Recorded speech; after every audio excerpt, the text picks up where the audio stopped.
2, 3, 4 of us.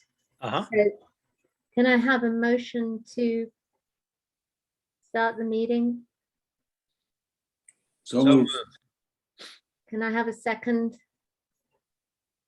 Second. Okay. And all those in favor? Aye. Aye. Okay, has everybody had a chance to read the minutes? Yes. Okay, so can I have a motion to approve the minutes? I so move, and there are 5 of us, Rowan. That's a quorum. Yes, It's a thought quorum. you said 4. No, Oh, I there's was 6 looking of at us. 4. Now there are 6 of us. Oh. And so, did I get a second for approving the minutes? Second. All those in favor? Aye. Aye. Aye. Aye. I don't think we have any new business or old business. We've been discussing a recommendation about composition for officers making their reports, but we're still in the planning stages with that. Other recommendation has gone wherever it has gone, Kelly, right? Did it go to APD? It's gone to APD, and then we should meet and discuss other recommendations. Let me load this up. Okay, there we go. And that's it. We're off. And the Metropolitan Specialty Courts are like one of the city's best kept secrets. Nobody seems to know about them, and they're just such a brilliant thing and so extraordinary. And so without further ado, I want to let the people that have come here to present to us introduce themselves and talk a little bit about who they are and what they do. Thank you so much, Rowan. Good evening, everyone. I am Camille Baca with the Metropolitan Court, and I serve as the court's PIO. And joining me here this evening, we're delighted to have 2 of our judges, Judge Rosemary Cosgrove Aguilar, who has been on the Metropolitan Court bench since 2013.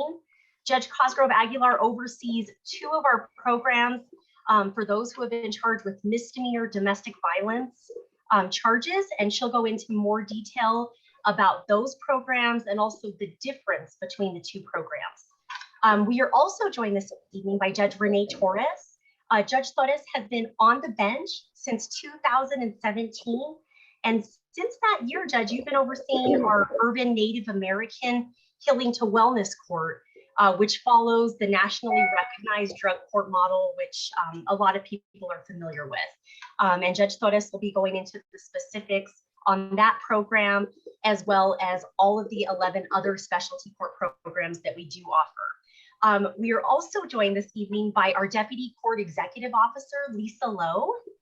And Lisa Lowe oversees our specialty court programs. And so we are all available to present on these amazing programs, as you said, Rowan. Really, they are remarkable, and they are changing lives in our community. And we are so excited to be here and to interact and to answer any question that you all have. What I'm going to do is go ahead and pull up our PowerPoint. And let me go in and share screen. And then I will hand things over to Judge Torres, who is going to go ahead and kick things off for us.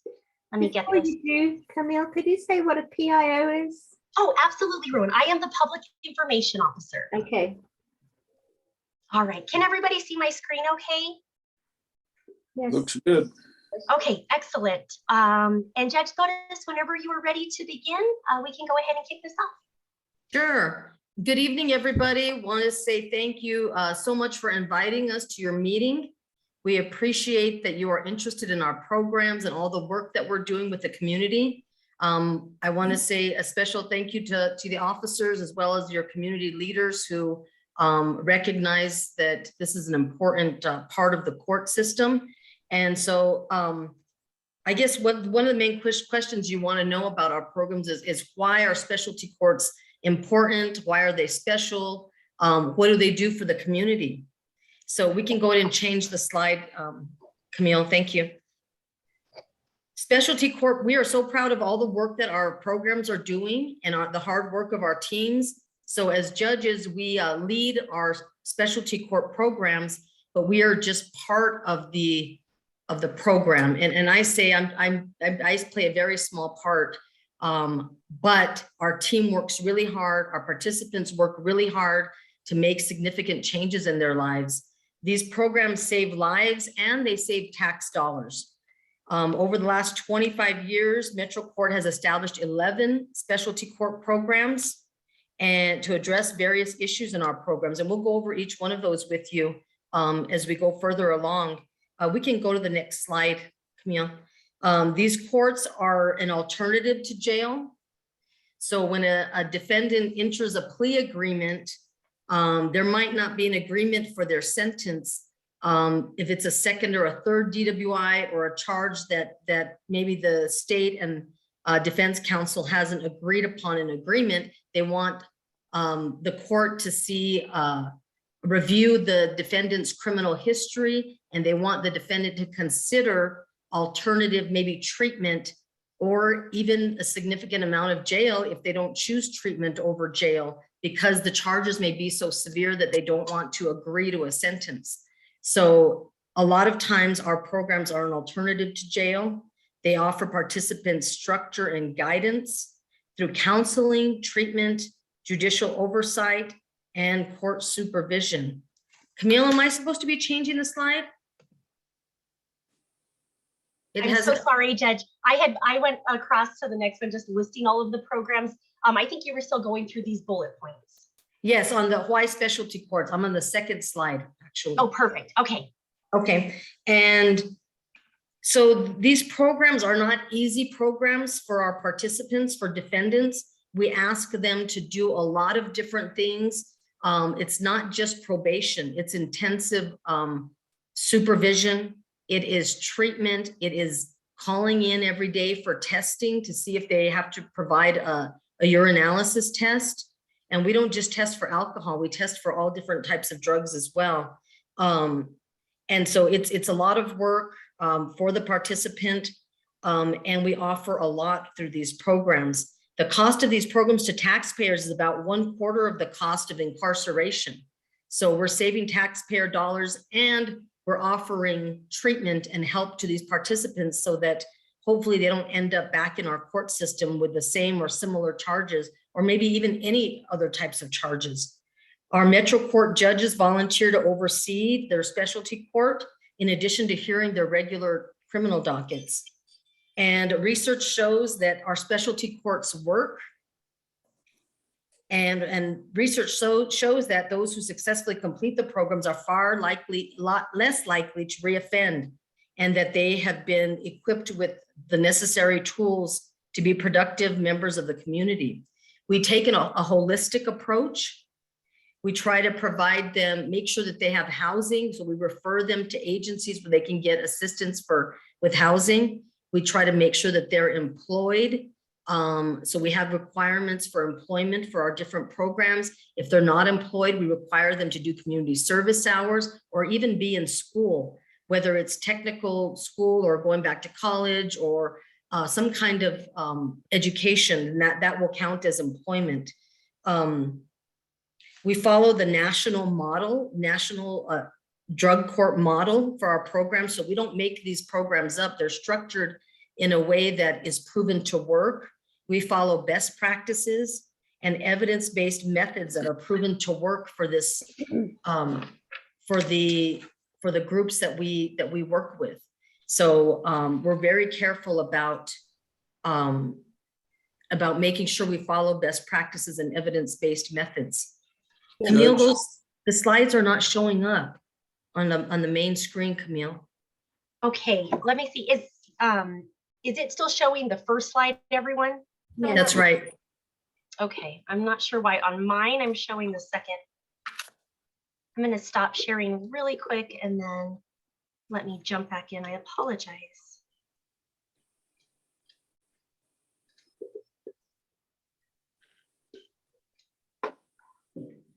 Are you in presentation mode? I am, Judge, yes. Let me see. How about now? Is that showing the second slide or still the first? Do it first. Okay, let me try to do this one more time and make sure I am incorrect. These are always the things that we want to avoid, and sure enough. Okay. So right here, can you see the slides on the left-hand side? That's Yes. right.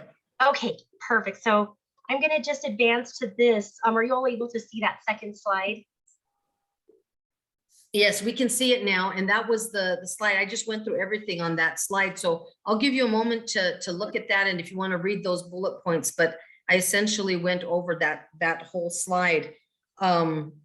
Like I said, we follow the national model with evidence-based methods and best practices. And our specialty courts, we can go to the next slide, Camille. Okay, perfect, Judge. I'm sorry about that. That's okay. Our specialty courts, we each have a team for each one of our specialty courts. For the Urban Native American Healing to Wellness team, court that I have, I'm the judge presiding over the program. We have probation officers who sit on our team as well. We have a program manager. We have a case manager. We have a lead worker. We have a defense counsel. So it's typically the law office of the public defender attorneys that are on our teams. And we have an assistant district attorney as well. We have treatment providers. Those are the therapists that are at the agencies that provide the treatment for our participants, and they're all part of the team. So my specialty court meets every other Thursday, and we have a staffing before the court session. And so the team talks about how each one of our participants is doing in the program. And for my program, we have 5 phases. So we talk about what phase they're in, if they're making good progress with treatment, if they're meeting the requirements of the program, if they've had any positive tests, or if they're not in compliance, what is going on, what needs are not being met for them that we can help them with. So as a team, everybody gives input about how we can help meet the participants' needs. So that's typically how our team works. Our Urban Native American Healing to Wellness Court, our team had law enforcement. Recently, our law enforcement officer left the team, was no longer with the agency.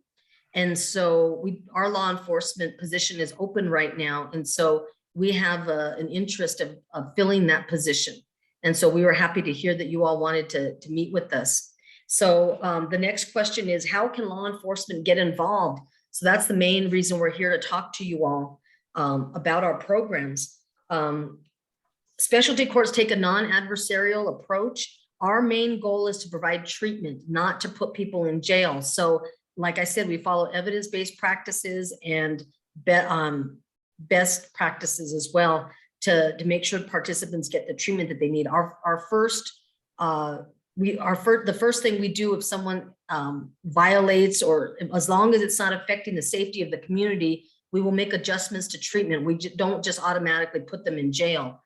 So there's a graduated approach to sanctions, and they can end up getting terminated from the program if they're not in compliance and they're not willing to get in compliance, or if we have significant issues that they're a risk to the community, then we will consider terminating them from the program. And then at that time, they're looking at jail time.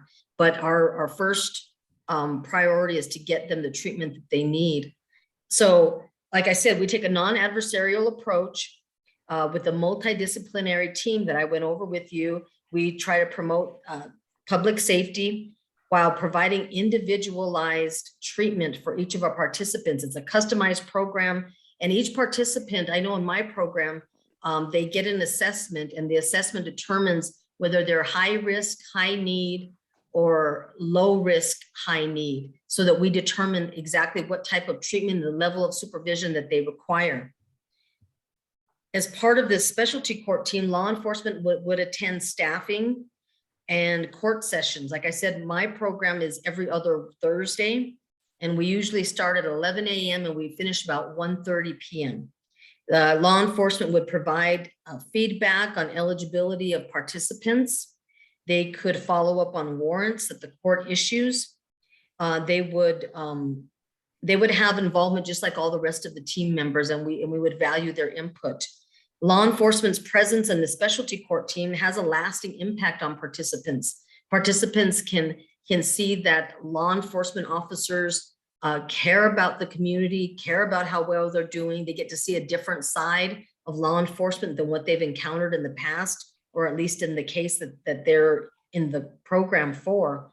And law enforcement officers that join a team are able to invest as well and really get to know defendants from a different point of view and see what kinds of obstacles and challenges that these participants are facing that have contributed to where they're at this point, why they ended up, in the situation that they're in. When a criminal case is pending, law enforcement can recommend that, let's say an officer arrests a specific person for a charge. They can, if they're aware of our specialty court programs, they can recommend to that defendant themselves, you might be interested in this program. So they can be a significant, they can play a significant role in getting our participants into our programs sooner than they typically would. And it depends if defendants are interested, but officers can make recommendations to a defendant and to the court to have them enter one of our specialty court programs. And let's see, so what we strive to do as well is to provide a long-term solution to stopping re-entry into the criminal justice system. Like I said, recidivism.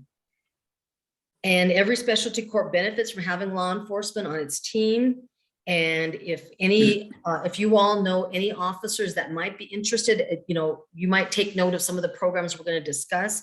If you think of any officer that might be interested in any of our programs, please note them, and maybe they can be connected with our deputy court executive, Lisa Lowe, who's with us tonight, and we could answer questions. They could observe a court staffing and a session to determine if they're truly interested in being part of our teams. So we can go to the next slide, Camille. Actually, I didn't go over. I'll go over the list of our. It was the second slide. I skipped that one. I apologize. Or I don't know where it is on those. There it is. It's the third slide. This is a list of our specialty court programs. We have the behavioral health court. We have the behavioral health DWI court. We have the community veterans court, competency court, courts to school, domestic violence early intervention program, domestic violence solutions treatment education program, DWI recovery court, outreach court, pre-adjudication animal welfare court, and the Urban Native American Healing to Wellness Court. And like I said, we're going to discuss each one of those in more detail as we go along. And the Behavioral Health Court is led by presiding judge Brittany Maldonado Malott, and that we have their mission statement there. The special thing about their program is that they strive to alleviate mental health symptoms and provide substance abuse treatment in a safe environment. And they provide individualized treatment as well. They collaborate as a team to provide this help for participants. And this program is specifically for people with a mental health diagnosis that are charged with a crime. And so they strive to provide lifelong stability for these participants. They have a capacity of 50 participants. They currently have 6 participants right now. In fiscal year 2021, they had a 70% graduation rate, and their recidivism rate in fiscal year 2021 was a 17%. And that's combined with the DWI behavioral health DWI court. So these two are combined, the recidivism rate. Sometimes we're unable to separate our data. So that's why we have those combined. And their eligibility criteria is that they have to have a misdemeanor charge in Metropolitan Court, a severe or persistent mental health diagnosis, and that has to be the primary concern for this defendant. And their substance abuse issues have to be secondary. So the primary issue has to be a mental health diagnosis. And they must be willing to participate in mental health treatment. And we currently do have a law enforcement officer on this specialty court team. Then we have behavioral health DWI court that Judge Brittany Maldonado Milan also oversees that program. There's a capacity of 50 participants. They currently have 12 participants in that program. The graduation rate was also 70%. Like I said, the data is combined between behavioral health court. And the eligibility criteria for that program is they have to have a misdemeanor DWI offense in Metro Court. It has to be a second or a subsequent DWI offense. So there has to be at least one prior DWI conviction. The individual must have a severe or persistent mental health diagnosis, and that must be the primary concern for that defendant. And the substance abuse issue must be secondary. So I'm sorry, was there a question? I don't know if I'm talking too fast. I apologize, but we have the information in front of us as well. And maybe Camille can provide that if you all want to refer back to this information, we can provide a copy of the slides after our presentation. So the difference, I'm sorry? I was just going to ask that. And Kelly, can we make sure it goes on the webpage? Super. There we go. Okay, I think that would be a good idea, so you all can refer to it if you need to, or Right. direct somebody to look at it. The individual must be willing to participate in mental health treatment through the behavioral health DWI court. So the difference between these two programs is the behavioral health DWI court is for those that have a DWI offense, and the behavioral health court is for those that just have a misdemeanor charge in Metro Court with a mental health diagnosis. We can go to the next slide. Judge, I have a question. Sure. Going back to the DWI behavioral health court, the individual has to have a severe or persistent mental health diagnosis, and substance abuse issue must be secondary. But I mean, if you're an alcoholic and you have a DWI, it seems to me your alcoholism is the primary issue. And you can't get in, if I read you correctly, to the behavioral health DWI court if alcoholism is your chief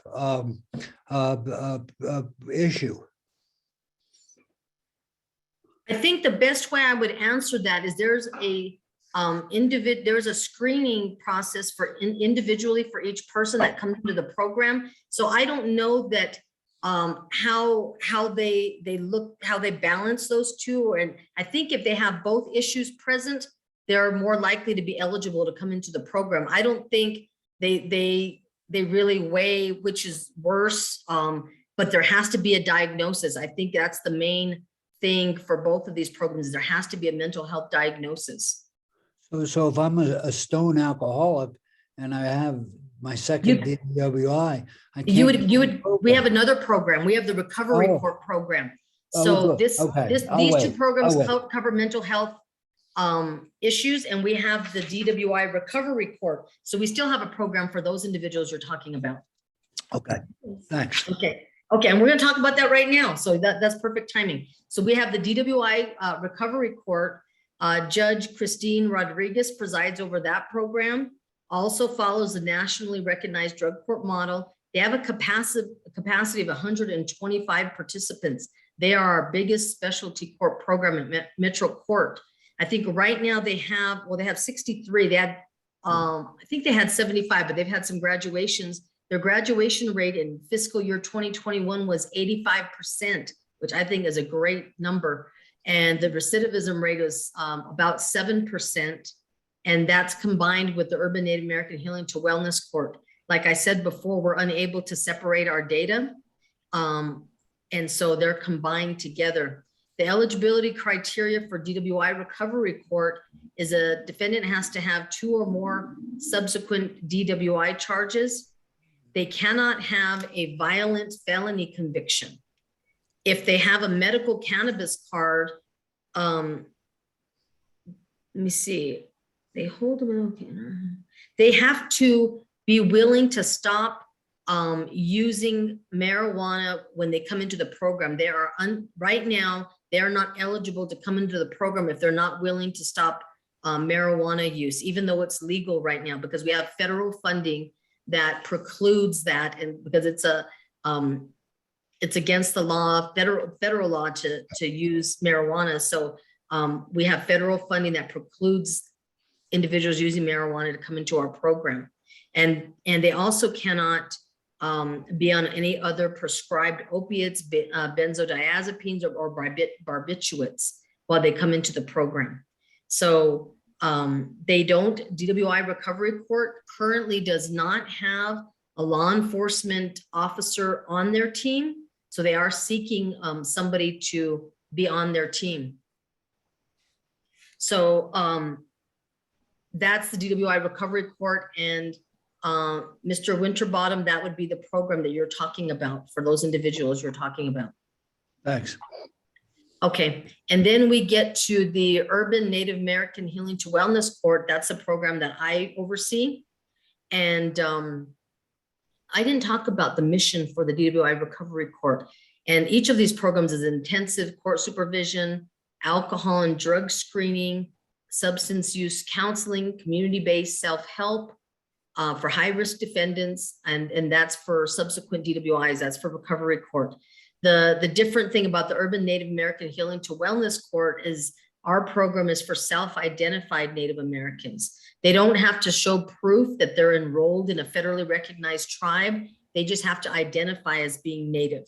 So they could be, you know, some tribes, you have to have a certain amount of Indian blood to be enrolled in a tribe. So they might not be enrolled, but we don't preclude them from coming into our program. If they self-identify as Native, we accept them into the program. So they have to, the mission for our program is to create an atmosphere of healing through best practices and traditional methods. And we pursue spiritual and physical recovery for our Native American participants that have 2 or more DWI convictions. And they have to be, they cannot have a violent felony conviction, as I said, for DWI Recovery Court. They cannot have a medical, they cannot use marijuana while in the program, as well, like I said, as well as opiates, benzodiazepines, or barbiturates. They're not allowed to use those. So if they're using any of those before they come into our program, they have to be willing to stop using those. We have a capacity of 50 participants. We're currently at 19 right now. During COVID time, we experienced a severe drop in our numbers. So our numbers are just starting to come up for all of our programs. So right now our numbers are low, but we have a capacity of 50 participants. Our graduation rate was 85% in fiscal year 2021. Our recidivism rate was almost 7%. And like I said, that information is combined with DWI Recovery Court. For the Healing to Wellness Court, we have, we provide Native American specific treatment for our participants. So we have a cultural services provider as well as a cultural care provider. Our participants are able to reconnect with their cultural identity. Many of our participants maybe have never grown up on the reservation or have been disconnected from their community and live in Albuquerque, or they could still live in their communities, but be passing through when they picked up their charge. Either way, we see that our participants have had some trauma, whether it's physical, sexual abuse, or having alcoholism in their families, as a generational issue. But we recognize that there is historical trauma as well as other types of trauma that we try to address through treatment. And we have all different types of treatment and group sessions that our participants can take advantage of that are culturally based. We have horse medicine, which they get to work with horses for therapy. We have nature fitness, where they get to go on a hike and discuss the different plants and their uses, their historical uses. We have food as medicine. We have a talking circle. We have so many women's wellness group. We have a men's wellness group. We have a Dene language class. where our participants who are Navajo and some that aren't Navajo can participate in that class as well. And so we have several different culturally based groups, sessions, and self-help sessions that they can be involved with. So that's my program. And I'm going to turn it over to Judge Cosgrove Aguilar. At this point, she's going to take over, but I'll stay on the line. And if you all have questions, I'll be happy to ask questions at the end. I have a question, Judge, because we'll be going through other programs. Okay. Your recidivism rate, that's based on the past year. Are there any rates based upon the beginning of the court, whenever the court started? I don't know how long these courts have been in process.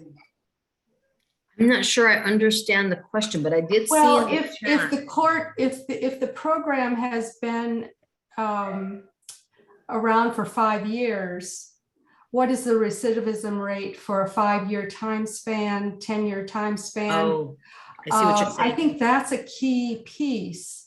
Within So I a think- year, people. Yes, and we do collect that data, and we don't have that in front of us, but we can provide that data to you because we do keep track of our graduates. We keep track of them. We do a 6-month review after they graduate from our program to see if they still haven't picked up any new charges. I can't remember the time period that we follow them, but we keep track of them for a period of time to see if they have any new charges after they left our program. But we can get that information for you. So we can make a note, and it's just a matter of running a report to get that information. But we do collect a lot of data. So I think we do have that information to provide. Great. And because what is the longevity of these courts? I'm curious if, like, domestic violence is 2 years and yours, I think, is fairly new perhaps, but I'm curious about that as well. And then the follow-up, and if it is like a 10-year follow-up, 5-year follow-up, I think that's really important for us to be aware of. Okay. And I can't recall what the recidivism, if that's for a year time period, Yes. or what time period we're looking at for that. And our program manager would know that information, but they're not with us today. And so, do you have that information, Camille? Judge, I believe Lisa has her hand up. Lisa, can you offer us some more insight on that? Sure. The recidivism rate that's actually listed on these slides is based off the past 3 years. So we always track 3 years back. So every year we provide our new recidivism rate. We run reports based off the past 3 years each fiscal year. Well, then that's quite impressive if it's a 3-year time span. Yeah, and I will say for these two programs, it stays right within this range with 6.96. I don't think I've ever seen it higher than maybe 7.2 in these two programs. And one other thing I would like to add is we get training every year on best practices and how to meet our participants' needs and how to best run our programs, and we get evaluated by the National Center for State Courts. So they're constantly evaluating how we're doing to make sure that we are following best practices and evidence-based methods because we do get the federal funding and we do get state funding as well. The state is really good to our programs in providing funding for us to keep these programs running. I know that we have one more question. Mr. Jameson, you want to ask your question now? Yes, my question was, There you since are. I'm not really in the courts, what's a comparator court rate of recidivism that you could We point to? can't hear you. That's not one of the specialty courts. Well, I think all of our programs I'll are go ahead and specialty ask it courts. for you because you seem to. I meant in the non-specialty courts, is there, have a recidivism rate for people who don't come through the specialty courts? I wouldn't know that, but maybe Lisa can answer that. I think what you're saying is maybe a program that is not connected to the court at all, maybe compared to other treatment that's maybe somebody just voluntarily goes to, or I'm not sure, because all of these programs that we talked about, those are all specialty courts. Right. So I want to compare it to somebody who decides not to go to a specialty court? What would be recidivism rate Oh. or just the plain, somebody who said, no, I just want to go to court? Lisa, do you think you can answer that question?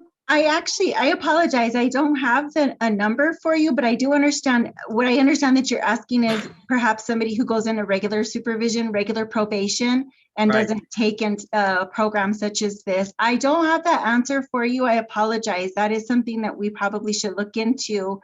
So I'll see if I can pull some stats for you and I can send them over. Okay. That would take quite a bit because there's a more extensive population that goes into standard supervision. And like I said, we do track based off the past 3 years in order to give a good number to determine what recidivism rates are. But that is something that, you know, it is worth looking at. Another way to look at that would be to compare your recidivism rate with similar courts in other locations. I can tell you for the program that we have, the programs that we have discussed now, specifically DWI Recovery Court and Healing to Wellness, that is a very low rate of recidivism compared to other programs within the state. So the AOC, the Administrative Office of the Courts, does keep documentation based off of what recidivism rates are across the state. And I can tell you that rate of 6.96 is probably the lowest in the state, especially for a DWI program. Thank you. You're welcome. And I'm thinking the reason why our recidivism rate might be lower than other areas of the state is because we have a lot of services available in Albuquerque. Other outside districts or counties might not have all the services available that we have here in Albuquerque. Were there any other questions before we move on with Judge Cosgrove Aguilar? There was a question from Mr. Winterbottom about the count of the Urban Native American Court and the DWI Court, but I feel like you kind of answered that, saying they were low because of COVID and now they're gradually building back up again. Did you not say that, Judge? I think, well, that's true. Our numbers are low right now, but I think our capacity for the Urban Native American Healing to Wellness Court is lower than the Recovery Court, is just because we don't usually get that high of numbers. I think when we were at capacity before COVID, like maybe a couple years before COVID, I think we were about 49. So we were just about to reach capacity, but we constantly have people graduating from the program. So, you know, a few people might graduate and then we get more people. So it's never been a problem for our program. And I don't know what the capacity, how, before I came on board, I don't know how we determined the capacity, but I think it was based on the number of probation officers. We had 2 probation officers at the time. And so each one could handle a caseload of 25. So it may be tied to funding for our program. I'm not sure, but we haven't had an issue with that. It's never been a problem. I mean, it just seems to me the DWI Recovery Court should be at full capacity. I mean, Yeah. read the paper, there's plenty of people who pick up DWIs. Well, so if I can just be frank with you all, during COVID time, there were a lot of restrictions on different things that defendants could do for community service hours and for different things, and people were not working as much. So there weren't, it put a lot of restrictions on everybody. And the district attorney's office was offering really good plea deals to defendants. And so rather than saying, we're not going to agree to a sentence, let's see if we can get you into a specialty court, that was what was happening for a while. But we see the numbers coming back up. So they're steadily coming back up. So we're happy to see that.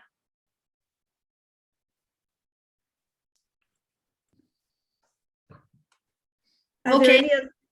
any other questions for Judge Torres? Doesn't Good seem- evening, everyone. I'm Rosemary Cosgrove Aguilar, and I'm the specialty court judge for both our domestic violence early intervention program, as well as our DV STEP program, which is for high risk, high needs domestic violence offenders. before I jump into my programs, I just want to, Judge Torres was selling herself a little bit short. She is our court, our Healing to Wellness Court for Urban Native Americans is actually a model court. Other courts across the country come to our court to see how we do things. And she herself is a member of the Isla de Pueblo. So we are extraordinarily lucky to have her on our team and working with the urban Native American population. She does amazing work, and the participants and the people on the program also do amazing work for our Native American urban population. Thank you, Judge Cosgrove Aguilar. I forgot to mention I'm from Isla de Pueblo and I grew up there. So I think I was just eager to jump in, but thank you. I appreciate but I want everyone to know how hard you work and how hard all of our, especially court judges, work to make sure that we are meeting the needs of the population in the best possible way. I'm not my usual vibrant self. The allergies have gotten to me the last 24 hours, but I will be happy to take any questions at any point through this. Metropolitan Court is our court of limited jurisdiction, which means we deal with, on the criminal side, everything from parking tickets to DWI thirds. So we're the misdemeanor court. But because we're the misdemeanor court, I think it gives us the largest opportunity to give people an opportunity to make changes in their lives and make changes that will keep them from committing felonies, whether it's DWI, repeat DWIs, or other charges that could be related to drinking that are felonies. And for the domestic violence defendants, that they learn tools so that they're not on the felony side when it comes to domestic violence crimes. So we offer two programs. Our programs are longstanding. I've been at the Metro Court for almost 9 years, and these programs have been in existence since the early 2000s. The Domestic Violence Early Intervention Program is one where we have defendants, so this might be the first or second time they've been charged with a domestic violence crime. And we have a program that we can offer them. It's a combination of counseling, supervision, and drug and alcohol testing that can give them the tools so that they do not become repeat domestic violence offenders. They must pay for their own counseling. They're answerable to one of our probation officers once a week. And just this morning, I graduated about 7 EIP participants. 2 were female, 5 were men of all ages who did the program, and they uniformly have really high praise for the counselors they see, for our probation officers, and for the opportunity to get life skills that they may not have gotten. And the ability to make better decisions when they're angry, and so that they don't become a more seasoned visitor to the Metropolitan Court. Our goal in all of our programs is to not have repeat customers. We want people to get everything they need so they don't come back to us. Our program has huge support on both the criminal defense attorneys, the public defenders, as well as the district attorney's office. And the reason the district attorney's office likes it is because a lot of times, especially if they're in the system the first or second time, the alleged victim in a domestic violence case is really just wanting the other person to get counseling. We hear that a lot. I don't want them to go to jail. I just want them to get counseling. So the DA's office can present this program to them as a resolution, and the criminal defense attorneys like it because if you complete the program, the case is dismissed. You do not have a conviction on your record. You've done counseling for 6 months. If someone is charged with stalking, I just saw a question pop up. If someone's charged with stalking, they're probably not going to be eligible for the early intervention program. If you look at stalking as a behavior that's more of a high risk, high needs behavior. And someone with a stalking charge or a history of stalking would much more likely be in the other program for the high risk, high needs, the DV STEP program, if they had a stalking charge. Our defendants in EIP tend to skew a little bit younger. This may be the first time they've been broken up with and they don't know how to behave. There might be criminal damage to property or threats made because they don't know how to process their feelings. They don't know how to process their anger.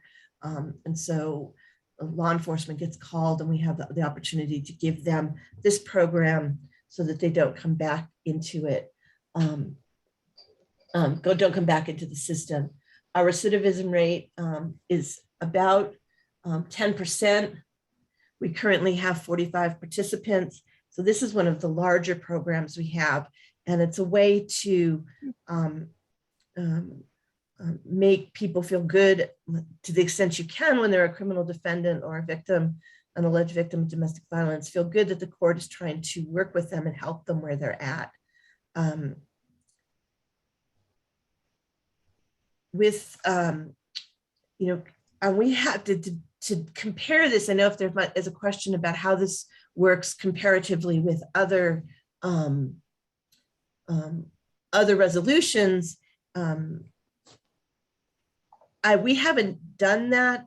Unfortunately, in the Metropolitan Court and throughout the state as a whole, domestic violence cases are probably the most highly dismissed case out there. And that's for a myriad of reasons that I won't bore you with, that has to do with victims not wanting to prosecute, victims being afraid to prosecute, victims wanting their families to stay together and not having enough information about how we have a court program that can work with that. This is one where the defendants will have to pay for their own counseling.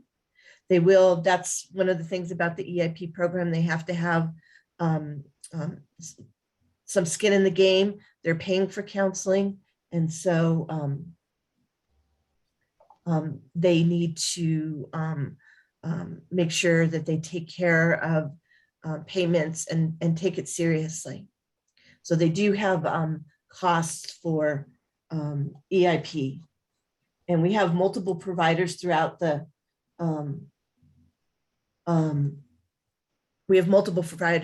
state. This is because they're low risk, low needs. I don't usually see the EIP participants until they graduate, unless there's someone is asking for them to be terminated, or if there's an issue.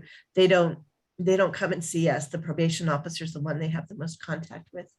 I see that there's a very long question, so I'm just going to turn my head over to look at my screen here. No, right, none of our programs, not DWI, not the domestic violence STEP program, none of them have an APD or state police or sheriff's officer as a participant. And it is considered to be best practices by the National Drug Court programs, which is a federally funded agency that provides the training and oversees the establishment of best practices for drug courts. They're called drug courts, that's how they started, but obviously here, our specialty courts or our treatment courts, we do mainly alcohol and domestic violence for our courts. And we would love to have an officer who is interested in either the DWIs or the domestic violence, or someone who's doing community outreach. We have our specialty court for people who are unhoused, or anyone who is interested in behavioral health and its intersection with law enforcement. The reason we have the specialty courts for the behavioral health is that unfortunately in every state now, the largest mental health provider treatment is usually through whatever their largest jail is. So if you were to ask the question, what is the largest mental health provider in the state of New Mexico? The answer would be MDC. The same way for California, the largest provider of mental health services in the state of California is the Los Angeles County Jail. And I think we can all agree that that's probably the worst way to get people their mental health needs met is through contact with law enforcement and just coming in and out of a jail setting. And so we're trying to work all these different angles to meet the needs of our population, to meet the needs of the victims, to meet the needs of our defendants so that they don't continue to be justice system involved. Having law enforcement on the team is, I've met with a program up in Colorado where they had a law enforcement officer on their team, and they just thought that was invaluable. And it made a huge difference to the participants to have someone who was a cop when they graduated or when they did well, to tell them they were proud of them, that they were behind them, that they believed in them. These are people who have probably never had positive law enforcement interactions, and probably very little, especially for my high risk, high needs domestic violence offenders, very little positive authoritarian feedback in their lives, hearing from their judge, their probation officer, a police officer, that they're doing a really great job, hearing from the district attorney's office that they're doing a really great job is something that's a big part of the treatment court model. And that's why we're looking to reach out to let the community know about our programs, but also in the hopes to have, I know our law enforcement officers in our county are stretched, but this is one way to make a difference and see the other side of the defendants, and that they're people and they're trying to do well in the programs that we have at Metro. Our current participants now actually just went up. I think we've gone from 6 to 4 in DV STEP this week. The DV STEP program is the one that's closest to my heart. It's a program with repeat domestic violence offenders, whether it's repeat convictions or repeat arrests. Our DV STEP program participants are older, and they are much more likely to have substance abuse issues than the folks who come in and participate in the EIP program. Excuse me. They are, our services are, again, to meet their needs. If they have a history of substance abuse, we may require them to participate in a 90-day treatment program before they can start the domestic violence counseling, because it's important to have them stabilized with respect to if they have substance abuse issues. We may require them to participate in an intensive outpatient program or go into a residential treatment program. We do have a pretty good handle on how to work with people who have substance abuse issues with alcohol. We are less successful for people who come into the program if their drug of choice is meth. That's much, and I think community-wide, as a substance abuse treatment programs, meth is a little bit more difficult to work with people. It's such an insidious drug. Our DV STEP program, when it was created, was one of the first in the country and remains one of the first programs in the country that uses the treatment court model to address the needs of domestic violence offenders. We have one in Colorado Springs. We have a court in Miami that is very similar to what we do as well, but their population is much larger and they don't have the individualized contact that we are able to do here.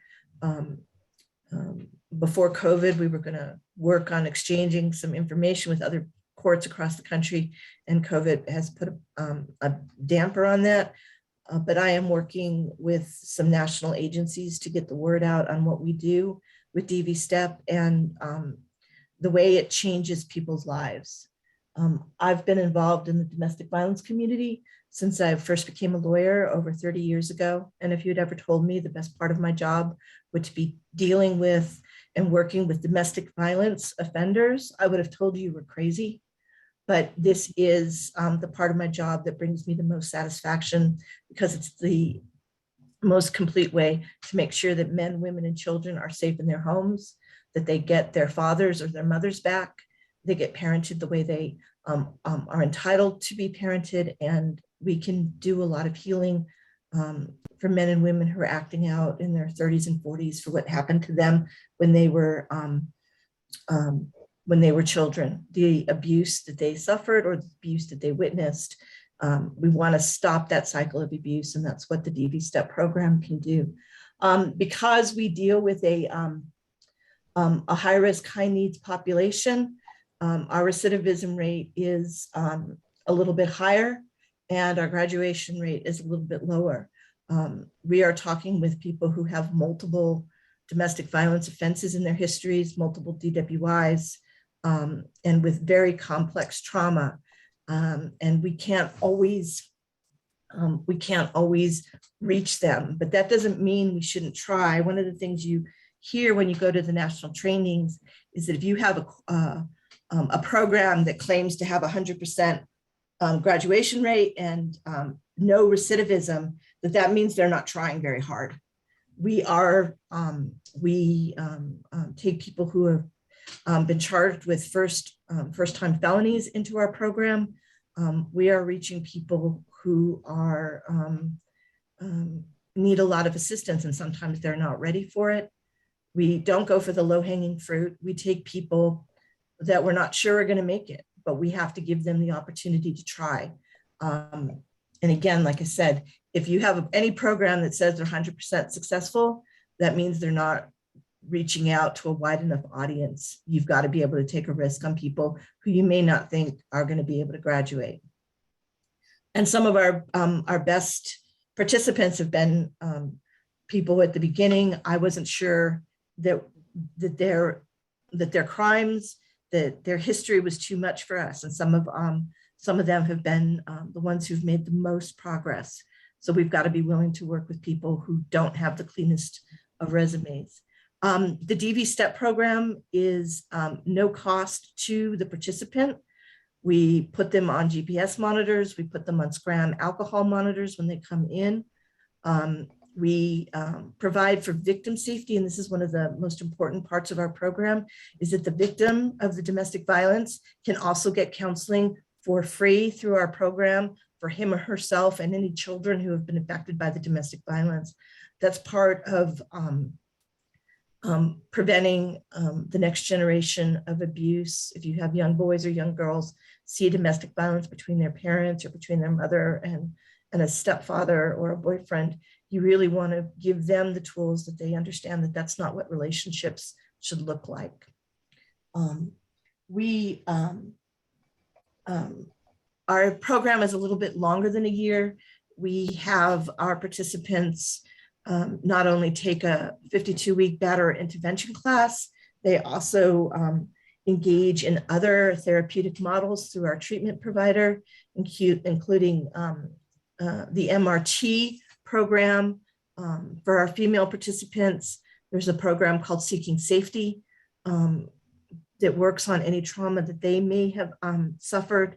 We also require parenting classes for all of our participants so that they can learn what children need and how parenting works in the best possible way.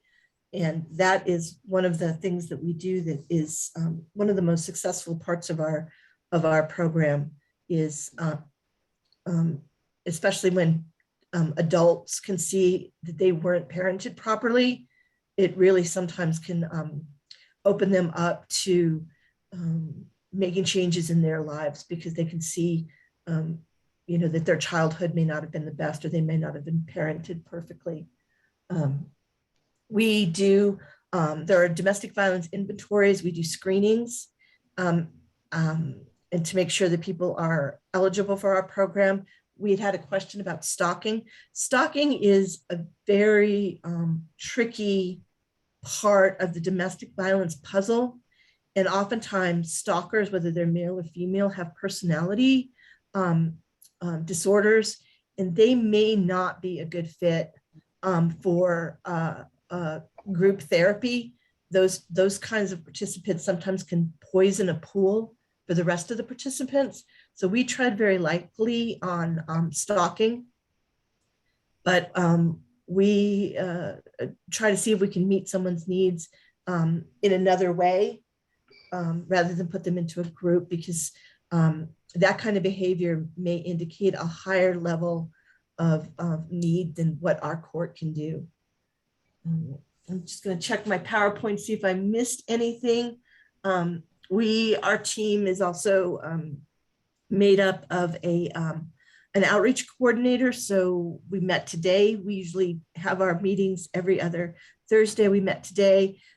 One of our newest participants is working 2 jobs because he wants to be able to move out of his sister's house.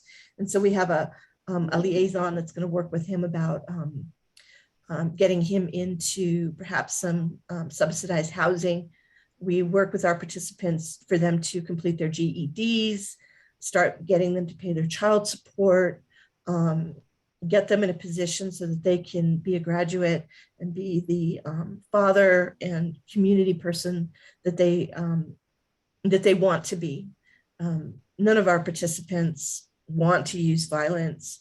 And they want to be better partners. They want to be better fathers and mothers. And that's the work we do with DV STEP.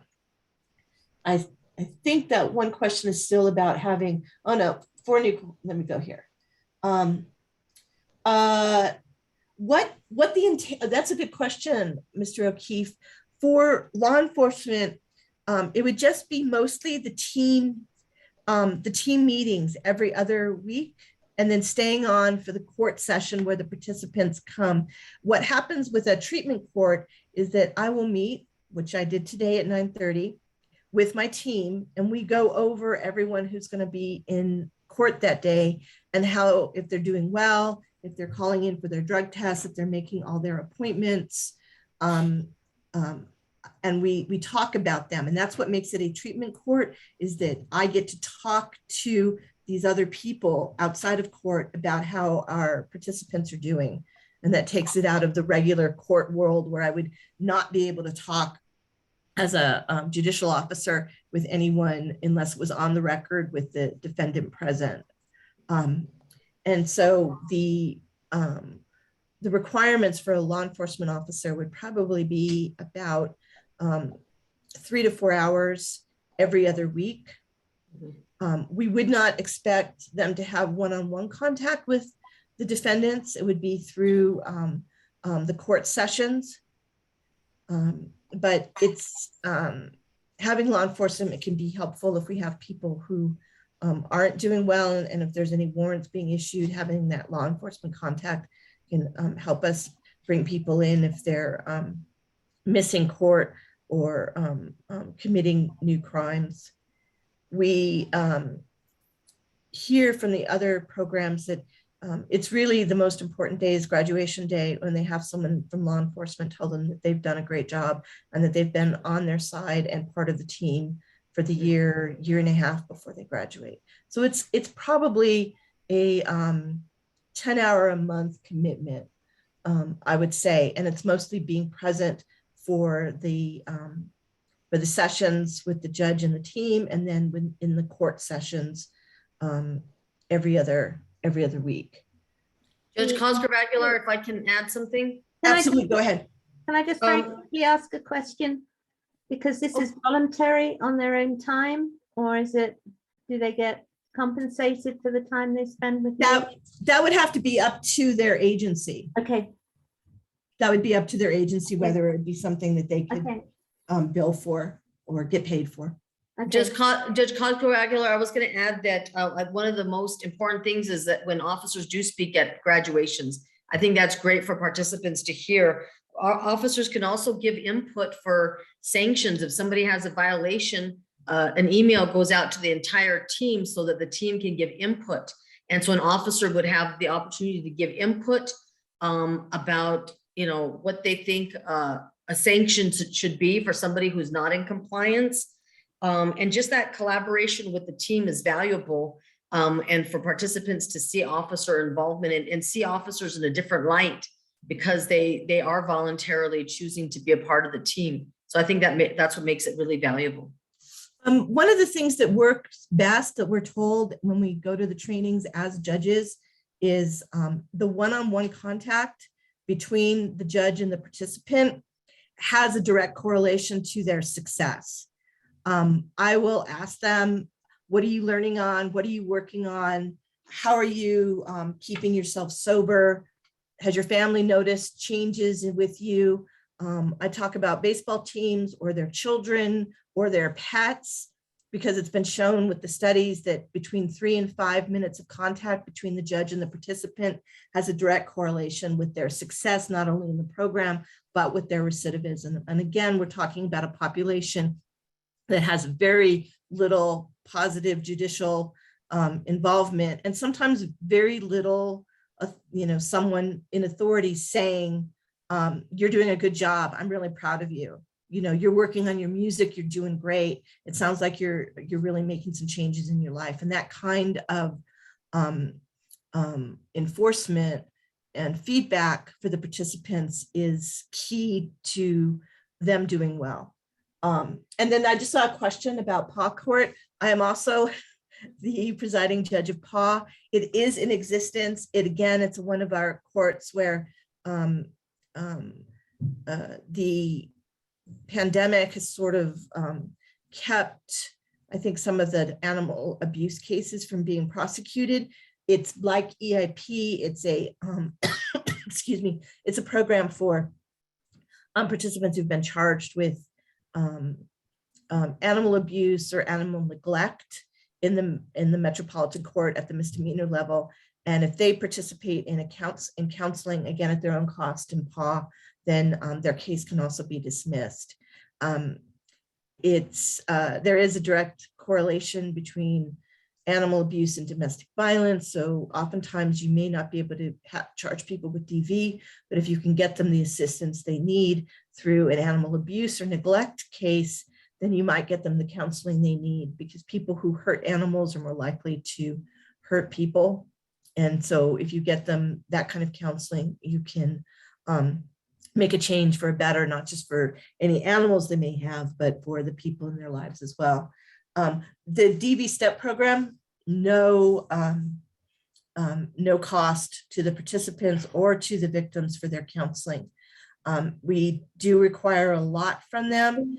They're constantly going to, they may have 3 appointments a week with their counselors, and also an appointment with a probation officer, as well as going in for drug and alcohol testing. So it is a very intensive program, but the alternative for them is usually time in custody. And so people will pick doing the DV STEP program over being in jail for 3, 6, or 1 year worth of time. It may be hard, but it's a better alternative to what they might be facing. And was that your question, or were you asking how much the courts actually cost? If the courts are costly and if that's an impediment. I thought I understood that the participants have to cover the cost of their participating, but maybe It depends on the program. Okay. So for PAW, for the courts I have, the 3 courts I have, for PAW, they must pay the cost of their counseling. For the early intervention program, they must pay the cost of their counseling. But for the DV STEP program, the cost of the counseling, the drug testing, the SCRAM bracelets, the GPS bracelets, those are all covered by the program, as well as counseling for the victims, all covered by the program. Thank you.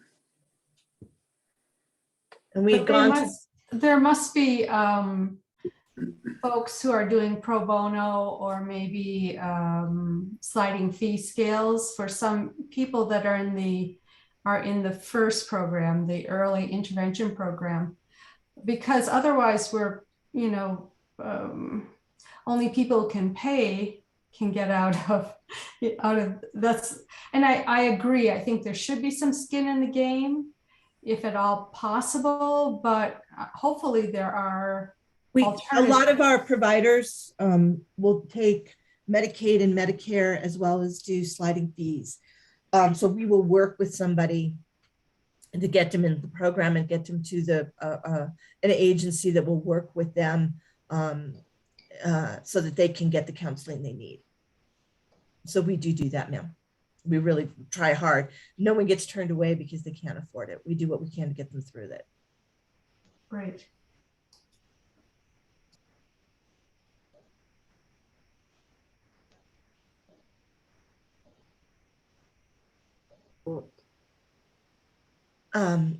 The Veterans Court is another one of the courts we offer, and these are for people who have served.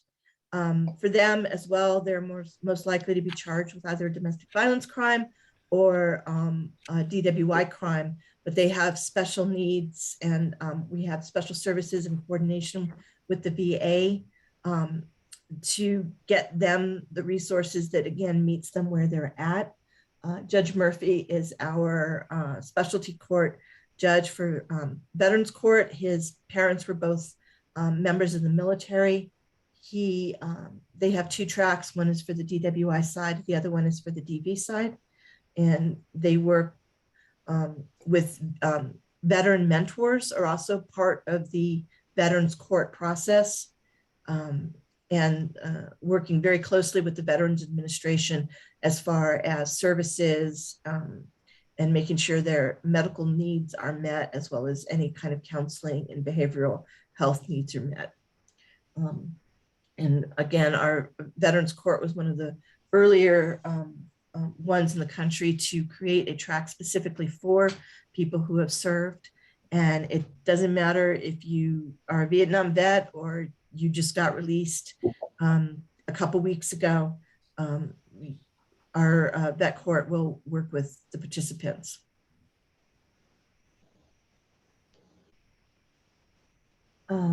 Outreach court is for people who are suffering or dealing with homelessness. Oftentimes they're in the system for criminal trespass charges. They're sleeping someplace they shouldn't be. They're not coming back to court because they don't have an address, and you send them paperwork telling them that their court date has been changed. They don't get it because they're homeless. And so what this court does is really try to connect people with services to get them with providers that will work with them to get them into housing, because then otherwise it's just a cycle of arrest, time in jail, and then warrants for some of these more lower level misdemeanors. Our Courts to School program is one that was also on hiatus due to COVID, but essentially we take the court to school, and participants who are pleading most likely to DWI seconds or thirds are actually sentenced and take their plea in front of an auditorium full of high schoolers or people at CNM. And in exchange for having their sentence be so public, they will get credit for some of the mandatory times they must serve in custody for those convictions. And it makes a huge impact on the audience. We get great feedback from the schools and from the children the teenagers who've been watching it about the serious nature of DWIs.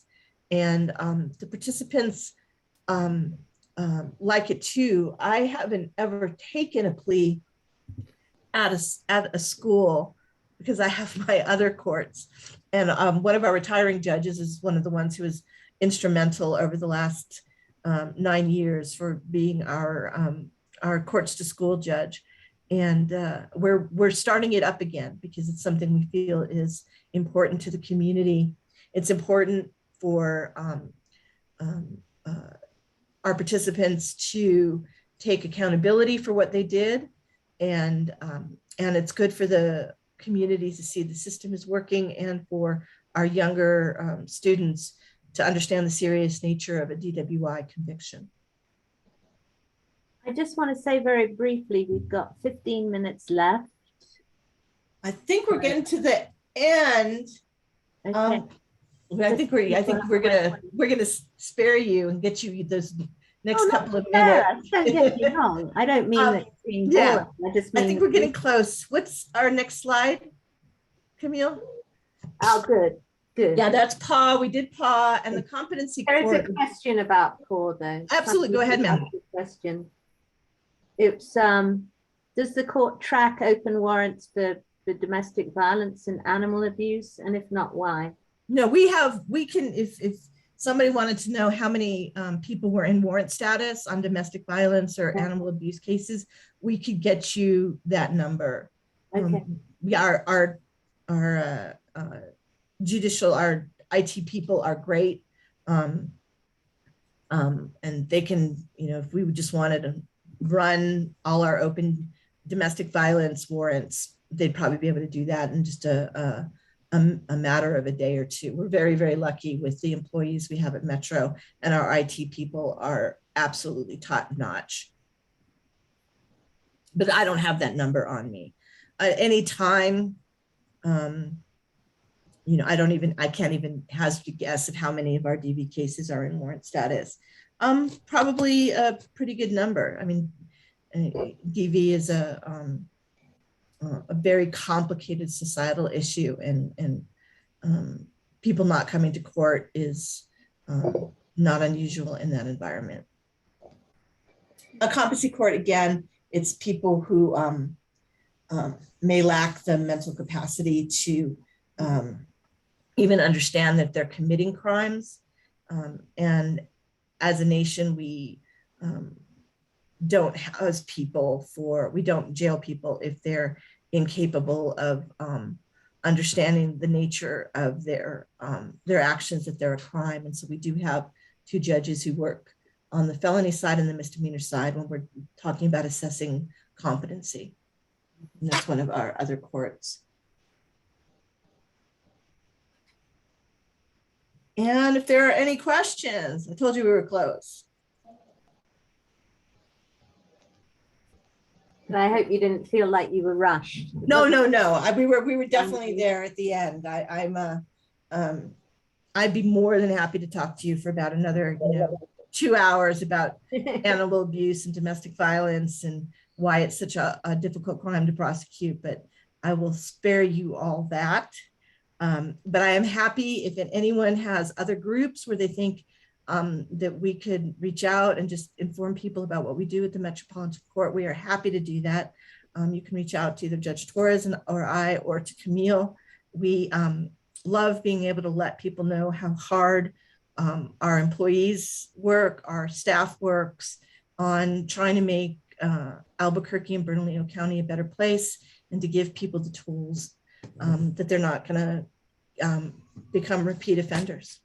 Well, we're very interested in making some kind of recommendation to APD for the courts. We would love that. It is. I wanted to suggest was that you present at the academy. We'd be happy to do that. If they would have us and talk to the cadets, get them early in their career, get them thinking about, and I think it's also good for law enforcement officers. They have an incredibly difficult job, and if they can see their that they, one of their fellow officers made an arrest, and now they can see that this person has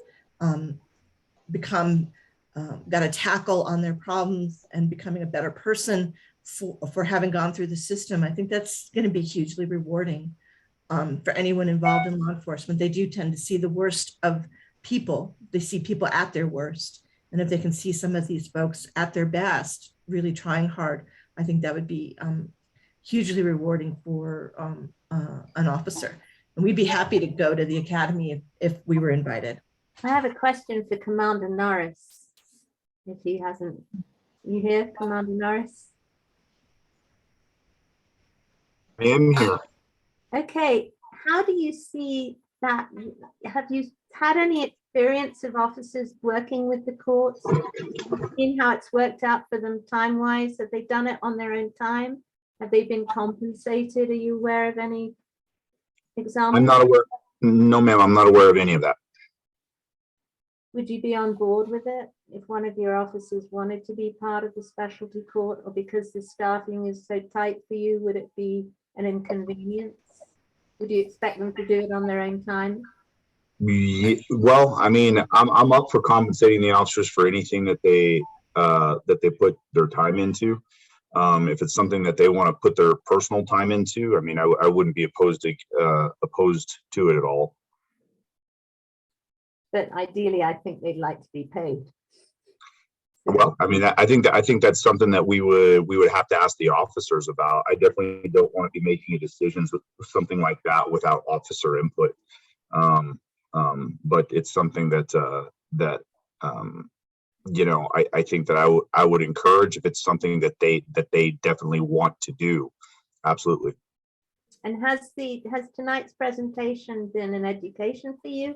Or did you already know about the specialty courts? Were you aware of them, what they are and what they do? Yes, I was aware of them and what they are and what they do. So you've had experience of referrals to the specialty court. Have you yourself recommended that someone that's been arrested be sent to a specialty court? No. How does that work, Judge Torres? Do they go through the court system to be referred to the specialty court? Or can APD refer them? It can come from an officer directly. It can come from somebody at the jail. I think we're trying to figure out ways to get people into our programs earlier. Typically what happens is their attorneys will exhaust all efforts and it's a last resort coming into our programs. And one of the best practices is to get them in the programs early. Mm-hmm. And so the sooner we can do that, the better the outcomes are. And I think I think we had a meeting at one time, and I don't know if it was with all the judges, but one of the suggestions was to either give officers pamphlets or cards that they could hand out, mm-hmm. or to have those available at the jail. Also have posters up at the jail in an area where defendants might see them and see what programs are available, so they could think about that and maybe consider that. And so those are some options that I think we should really work on. But giving officers some like business size cards with the different programs on them or pamphlets might help our officers to hand out that information when it's appropriate. We can recommend that. We can certainly recommend that. I mean, that's our main role. Well, that's one of our main roles, make recommendations to APD, the best practices and changes in their approach and everything. So we probably will be doing that. We just need to refine it, talk it over. We are 7 minutes away from when we need to go to the next section of our meeting. Does anybody else have a question for the judges or for Ms. Lowe? Or for Ms. Barker, who just totally rocks, by the way. He's just really done a nice job. Thank you, Rowan. I could see officers being very important for the early intervention program. How many times do officers go to a home, mm-hmm. and it's a difficult situation and maybe there's not even an arrest, but having the information that they could give to the individuals involved. I think that would be a fantastic opportunity for change. And APD has something similar to that called the Violence Intervention Program. I don't know if they've presented here before. It may be something that you guys want to look into to recommend that they present to get a better idea of what the Violence Intervention Program is. But it's kind of similar to this with regard to going out and speaking to individuals who we've identified who are partaking in activities that is going to lead them down a bad road, and trying to intervene and offer them services and offer them a way out of the current lifestyle that they're living. Actually, one of the coordinators, if not the coordinator for the Violence Intervention Program, is a member of one of our CPCs. So Jerry Batista? Angel? Don't know her. Oh, you know what? I think he's for mainly intervening in gangs. Oh, he's not the coordinator. He's simply just, he's heavily involved in that. Yeah, that's him. Well, Well, if there's nothing else, thank you. Thank you so much for coming. Thank you so much for Of course. presenting. I just want to say it's our second time of having you with us. And it means a lot to us to see this succeed, because it seems to be, as I say, one of the best kept secrets in Albuquerque. It'd be wonderful to see it in flight. We are just going to discuss command area matters and community matters. So Thank you all very much for having Thank you. us come. And Ms. Weimark, I hope your gunners continue to do well. Have a good night, everyone. oh, Thank you, everyone. yeah. Thank you for your Gunners time. always do well, Judge. They never don't do well. Even when they lose, they do well. Well, their season's been on an upswing, so they're doing well right now. All right. Thank you, everyone. Thank you, everybody. Have a good Thank night. you, Camille. Thank you very Lisa. much.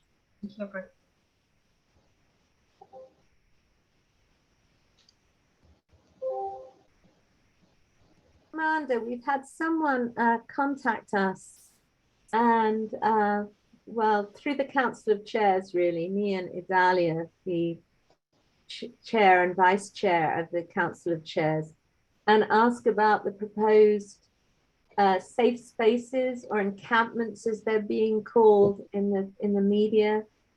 And we know it's not necessarily going to come to pass. It's still up to the council, but have you as a commander in a command area been thinking about where the best places might be to put them, how it's going to work practically, what's going to happen?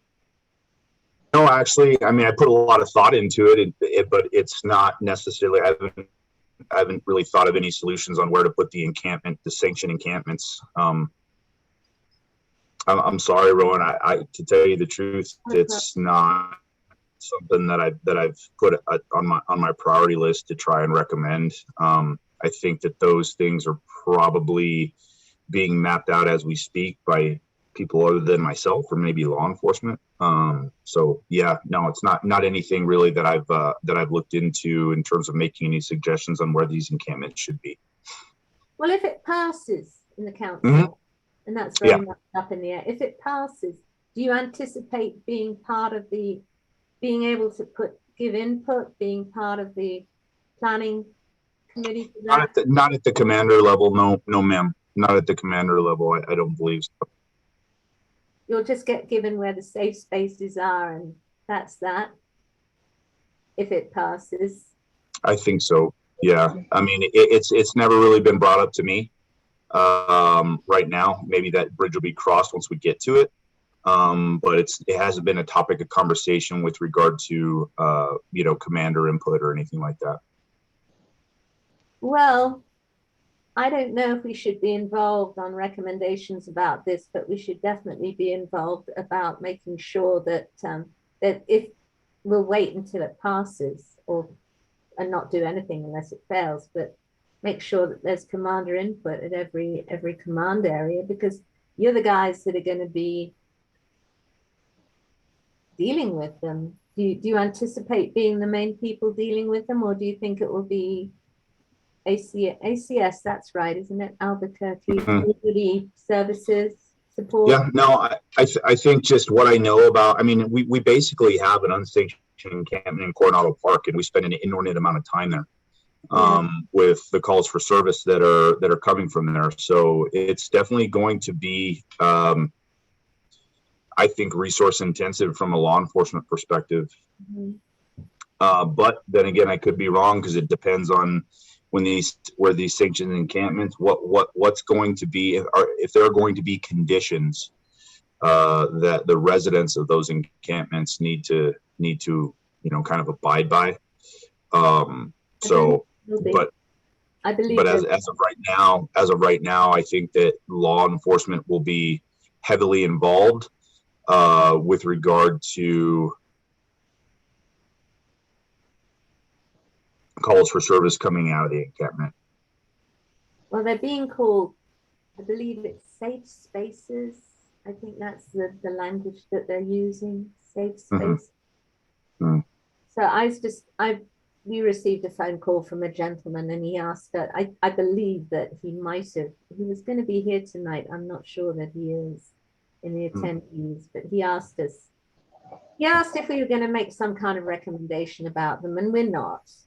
It's going to be individual reactions. We can't say we recommend that there not be, or we recommend that they be there. Right. But to make sure there's some kind of command area involvement, I think is a very different thing. Because like you say, you're going to be getting the calls for service. You're going to be dealing with the things that come up. Mhm. Okay, thank you for answering that. Is there anything else that anybody else wants to ask Commander Norris about what's happening? Is Laura not here tonight, so she can't give her crime report? No, she's here. Yeah. Okay, Laura, hold forth. Give your crime report.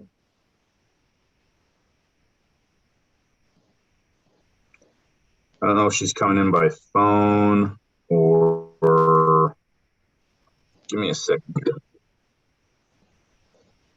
Let me text her. I see her name here. She just muted herself. She's unmuted herself, so I think she's.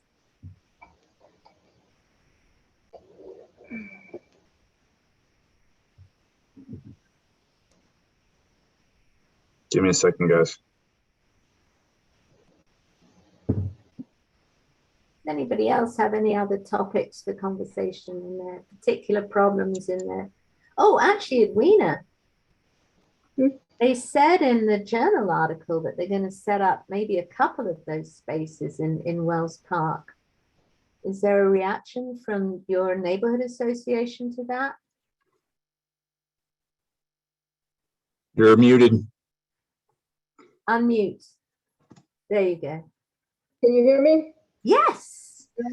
You can hear me? Oh, Yes. okay. No, we did not discuss this, or have not discussed it yet. So I don't know.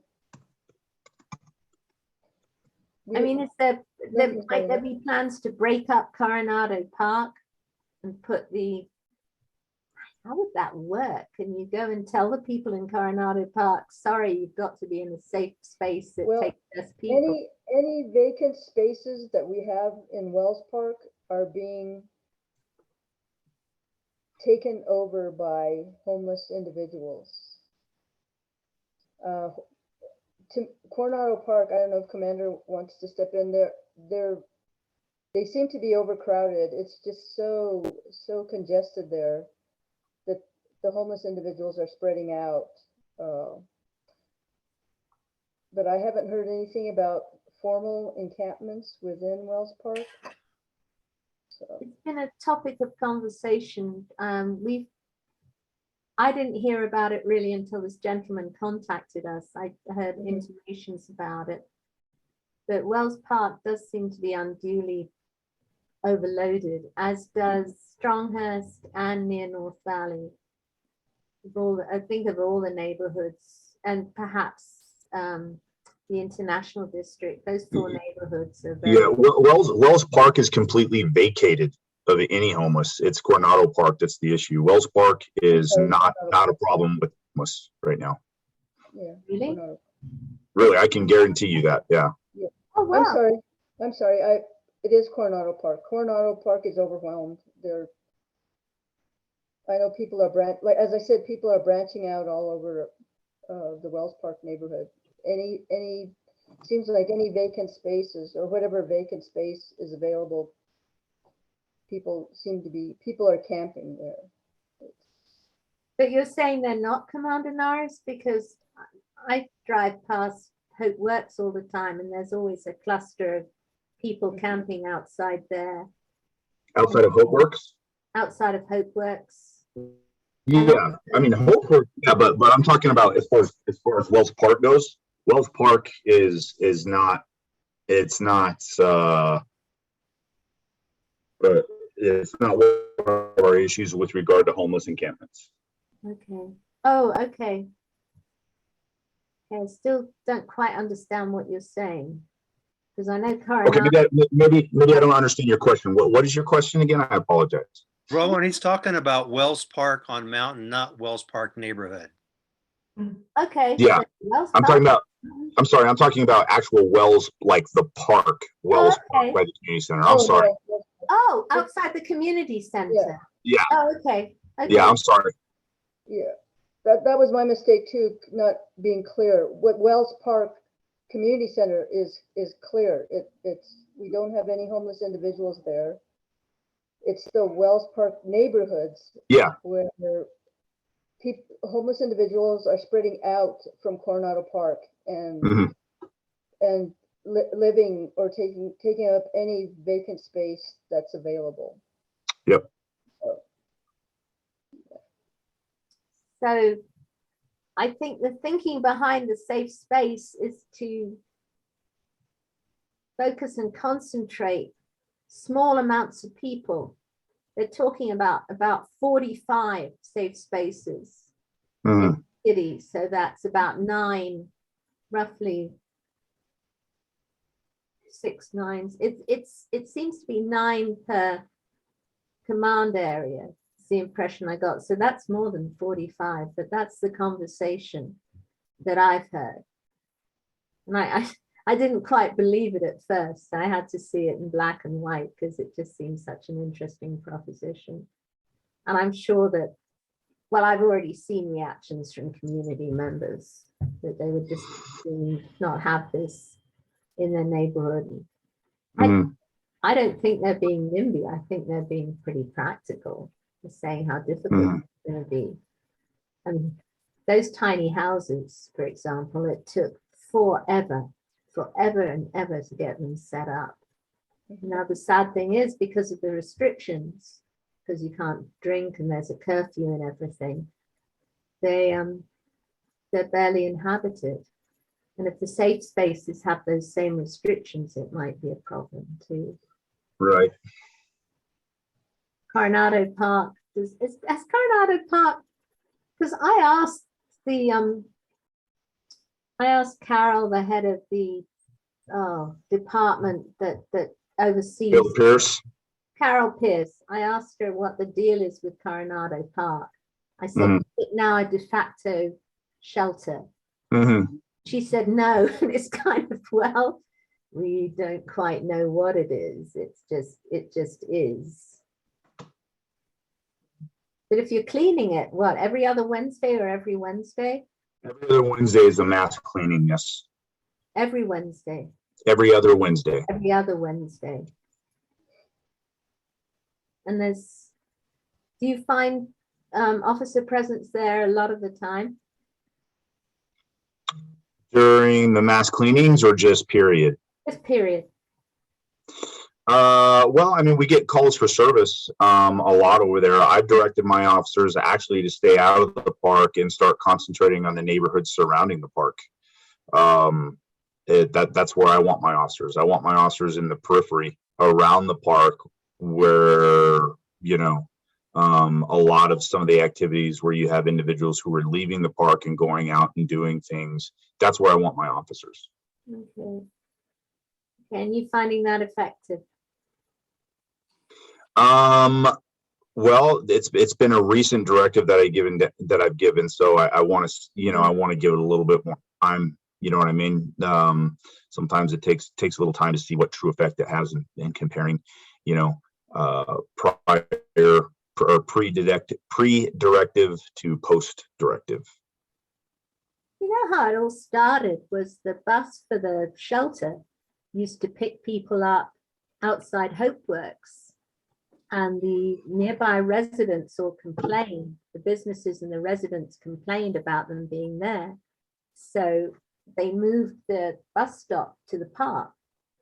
And that was the beginning of how Coronado Park became what it is today. Yep. Because I remember it being a skateboard park, a real live actual, with skateboard. But that was a long time ago. Mm-hmm. But anyway, now that Dora, are you getting on? I actually told her to log off. She's having some issues, so I have the crime report. Okay. It's something that you guys would like to hear right now. Yes. That was the next question Okay. I was going to ask you. It's from March 25th to April 25th. We've had 35 commercial burglaries, 11 residential burglaries, 26 vehicle burglaries, 62 auto thefts. We've recovered 23 stolen vehicles. We've had 2 carjackings, 2 commercial robberies, 2 like robberies at gunpoint, which would be like an individual, what we refer to as an individual robbery. And then 1, what they say, a residential robbery, which is a home invasion. 1 residential robbery? Yes, which is so you may sound surprised at that because you're maybe confusing what a robbery and a burglary is. Yes, I always do. The robbery is when someone's home. No. Okay. Well, yes, depending. I mean, you can burglarize a house with somebody there and it won't be a robbery. A robbery is when you take something from somebody by force. Oh, okay. You cannot rob a dwelling. You can rob an individual. Okay. Right. You can burglarize a dwelling, but you can't burglarize an individual. Yes. Yeah, I had a robbery myself many, many years ago. A gentleman broke into my house and was running out of the door with my wallet. And I managed to get to the car before he drove away, and he pushed me away from the. Yeah. It wasn't a hard push, but the police that dealt with it said that constituted a robbery. Yes, it does. He laid hands on me. I don't know why I still get it mixed up. That's okay. It's a common mistake. Commander, did you say there was a home invasion? Yes. Forced entry, multiple people? Yes. You know what neighborhood that was in, just off the top of your head? I don't have that off the top of my head. Let me see if I can pull that really quickly. Let me see here. Bless you, Jackie.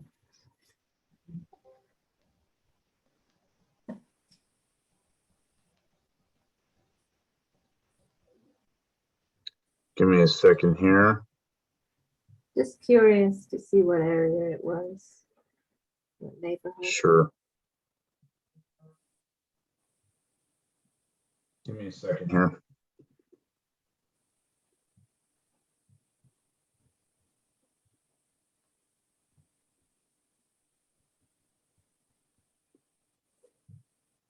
Those figures sound higher to anybody else, or is it just me?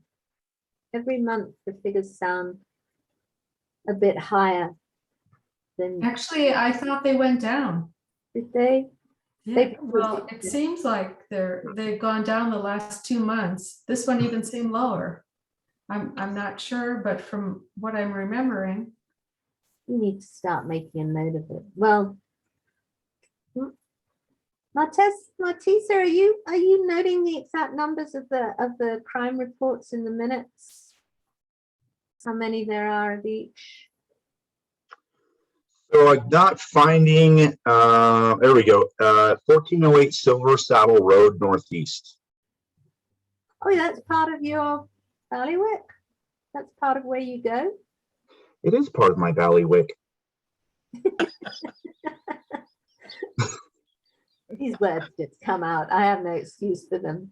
So you have, oh, that's right. You have some of the Northeast because it. Yeah, the valley encompasses all 4 quadrants of the city. That's right. Right. So we have Northeast, Southeast, Northwest, and Southwest. It just depends on what side of the train tracks you're on and what side of Central you're on. I thought it was the freeway that was the end of the Valley Area Command. It is. Yeah. It is. Yeah, but the freeway, I-25, also encompasses Northeast and Southeast. Yes. Quadrants, not area commands, but quadrants. Okay.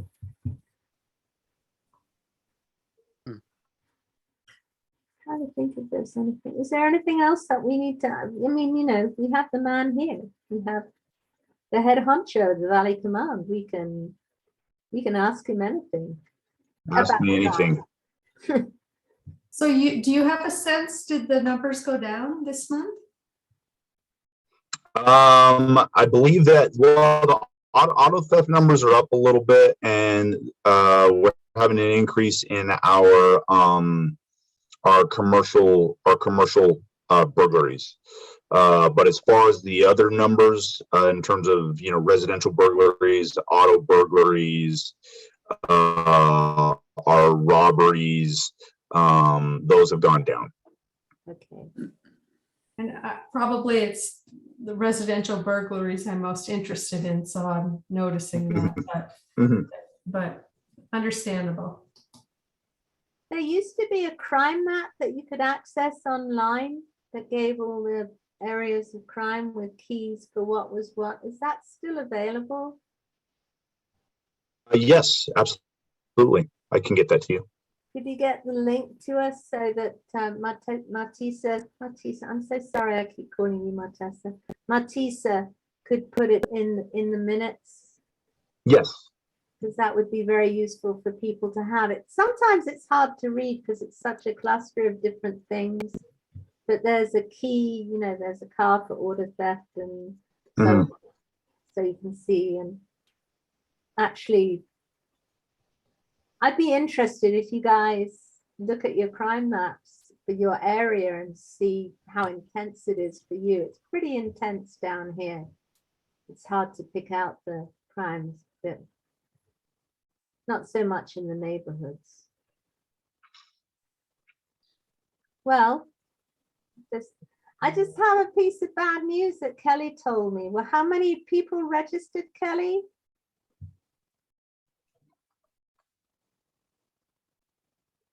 Can't hear you. We had 91 people register for this meeting. I guess everyone was sort of busy at the last minute, so maybe next month we'll get a better turnout. Yeah, that makes me sad because it was an interesting topic and an important topic too. We need to start working it out. Okay, well, if there's nothing else. I have a question for Commander Norris. Seems like this year you're having a lot of emphasis on communication with Valley residents. Are you finding that you're having enough opportunity to do that? And if not, what would you like to see happen?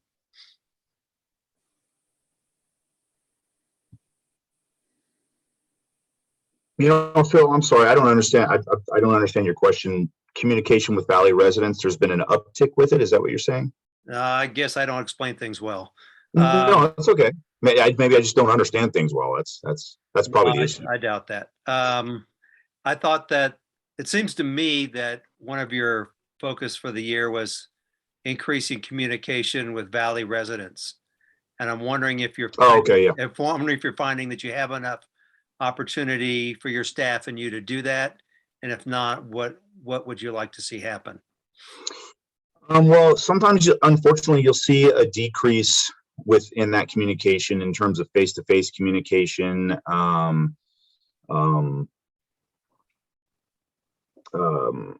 The number of officers at, community type meetings, neighborhood association meetings, cops or coffees with a cop, those types of things. And that's simply because the warmer it gets, the busier we get in terms of calls for service. Our communication seems to be a little bit more robust during colder months. So unfortunately, our staffing doesn't increase during the summer months. It stays the same, but the demand for law enforcement services increases during the summer months. So during the summer months, it's not as where we would like it to be in terms of that. I'm kind of anxious. Did you guys submit your recommendation for the social media coordinators for the area command? Yes. You did? Okay. So I'm real anxious to kind of see. I actually spoke to Dr. Rickman earlier this week and let him know that that was a recommendation that Valley CPC made. He spoke highly of that. He said that he thought that was a good idea. So that's what I'm really kind of anxious to see the outcome of that. Even if we can't get one per area command, even if we can split the city in half, you know what I mean, and have social media coordinators for, you know, things west of the freeway, area commands west of the freeway, and then, you know, area commands east of the freeway. Even if it's something like that, that would be great. So that's what we're kind of, I'm really kind of hoping for that, because I think that just to reach specific demographics and just to kind of reach everybody more efficiently, to me, that's a necessity. Because, you know, I don't want there to be a perception that we're not communicating with the citizens of the Valley Area Command if they're not necessarily seeing as much of us, because we are going call to call to call to call. And, you know, I would like to compensate for that through, you know, those social media platforms, and through our other platforms, whether it be our website or newsletter, you know, things like that. Kelly, there's a time frame for that, isn't there? When we submit our recommendations, is there not some kind of time frame that APD has to follow before they respond? Yeah, I actually checked on our recommendations last week. They have a 45-day time frame. So they haven't reached 45 days yet. And Janet told me she'd get back to me soon. Okay. Okay. And there's the other recommendation that we're still discussing about legibility for officer reports that you asked about. Remember? Are you asking me, Ron, or are you asking Kelly? Yes. Oh no, I wasn't asking Kelly. I was asking you that would you still like us to go forward with that? Do you think it's important? Is it important? Yeah, I think it's important. I mean, in terms of like legibility, they're all legible because they're all typed. They're just not all grammatically correct. That's the issue. But like I said, I have actually seen an increase, you know, better written reports from a lot of the newer recruits that we have that have been coming out. So yeah, I've seen that because I read them, you know, all the time, and I see you know, better quality articulation with those types of things. We got a little bit of pushback on it from a retired gentleman who'd been in the force as a supervisor. And he said it's down to the supervisors to check that, not up to the officers. So does that mean the supervisor? I mean, there's a supervisor below you who checks the reports, right? Yeah, so the sergeants read all the report. Well, they read the report, all the reports that are submitted by their teams. Right, right. Would a spell check help? Would a spell and grammar check? There's a spell. There's on Mark 43, which is the software that we use to write our reports. There is a spell check. Well, actually, there's not a spell. I haven't found a spell check, but you know, if a word is misspelled, it's underlined in red. So you simply just go on it and right click it and spell it correctly. You know. Good word. Yeah. Are there any other questions for Commander Norris? Any Looks questions? like you've had a long day, Commander Norris. Yeah. I think we should sign off. Oh, every day's a long day, so that's not out of the ordinary. I do appreciate that, but I'm willing to, like I said, answer any questions. You know, in terms of like, you know, any earth-shattering or groundbreaking news that's coming from the Valley, I don't really have anything for you guys relative to what I told you last month. I mean, things that you would actually, and I don't want to be presumptuous, but things that you would actually care about. I don't think that you care about me going through permitting for street closures downtown for events that may be going on and stuff like that. So that seems to. Sometimes that does matter. I'm sorry. I will say this. I will say this. I've established. I've kind of been working closely with, and I think we have a very good working relationship right now in partnership with New Mexico Licensing and Regulation Cannabis Control Division, because there's a gross misunderstanding with the general public about what they can do relative to cannabis consumption, cannabis sales, cannabis display. So this upcoming Friday, we have the downtown has their That's their right. art walk, not this coming Friday, I'm sorry, next Friday, the first Friday of next month. We have art walk coming up, and we anticipate, because the last art walk presented a lot of problems with regard to cannabis. So we're anticipating those problems presenting themselves again. So we're actually going to have a New Mexico State Licensing and Regulation come out with us.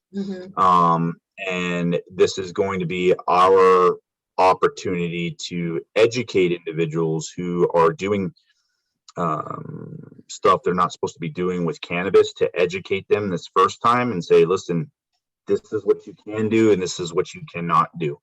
And then the next go around, we need to start looking at enforcement pieces. The problem with some of the cannabis control or the Cannabis Regulation Act is in terms of enforcement, a lot of the enforcement has to do, they're really civil enforcement issues. The police department deals exclusively in criminal issues, right? So I'll give you an example. Open air consumption with cannabis. So that's just a very pretty way of you're smoking pot out in public. Can't do that, but it's a civil violation. So we can't do anything with that because we deal with criminal elements. And the other thing is that civil violation, it's a $50 fine, right? To enter that violation into court so it can be adjudicated properly costs $107. So it's costing more money to try and get that properly adjudicated than it is for the person to pay the fine. I will say this, and I won't be shy about it, and this is not the first time this has happened. It's pretty typical of New Mexico legislators to go ahead and just go, yeah, let's legalize it. We'll make all kinds of money. It's going to be awesome. And not think about anything else that comes along with it.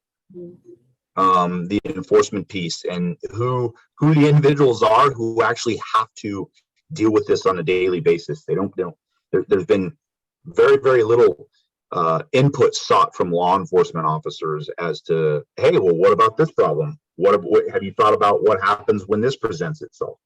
So it's very frustrating for us because it just wasn't thought out.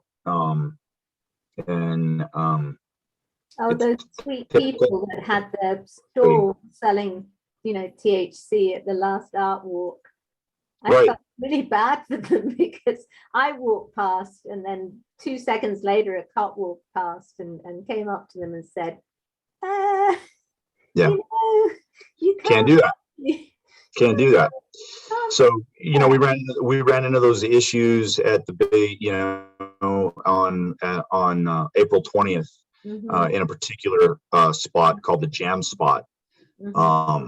Yes, that was where we had to have our officers make some contact with individuals, and of course these individuals thought we were violating their rights, which we were not violating their rights. So there's just a lot of holes in that need to be filled, and of course we're working backwards. Nobody put the forethought into it was not what it should have been, so that would Lieber Fried get into trouble? I'm sorry, the Jam Spot, the woman who owns the Jam Spot, Fried, would she get into trouble if there was? She could, she could. Wondering. She could. Yeah. I mean, it's the same thing as alcohol, right? I mean, we have enforcement options for alcohol sales and what you can and cannot do. I mean, for instance, Rowan, just because you have a 6-pack of beer doesn't mean that you can go out in your front yard and sell that 6-pack of beer for $1 under the price that the liquor store is selling it. You can't do that. So stop. I don't drink. I have no 6-packs of beer anymore. No, there's licensing and regulation for a reason. You know what I mean? And it just wasn't really thought about for prior to the legislation being passed for this particular thing. But it's interesting because those people that had the table, they were there the month before. Mm. They came back. It's as though they can't quite believe that they can't do it. Yeah, so we're gonna go out, we're gonna educate. I actually have a meeting on Tuesday with them. They're thinking about, when I say them, I'm talking about New Mexico licensing and registration. Okay, They're thinking about setting up a booth, actually, good. for people to just come talk to them and say, hey, listen, this is what you can and can't do. You know, it doesn't have anything to do with whether or not people agree with what the law is. It's, listen, okay, this is what, you know, marijuana is legal now, but here's the thing is you have to consume it and you have to sell it legally. Don't make a legal thing illegal. Well, it's easily misunderstood. Thank you for that input. Sure.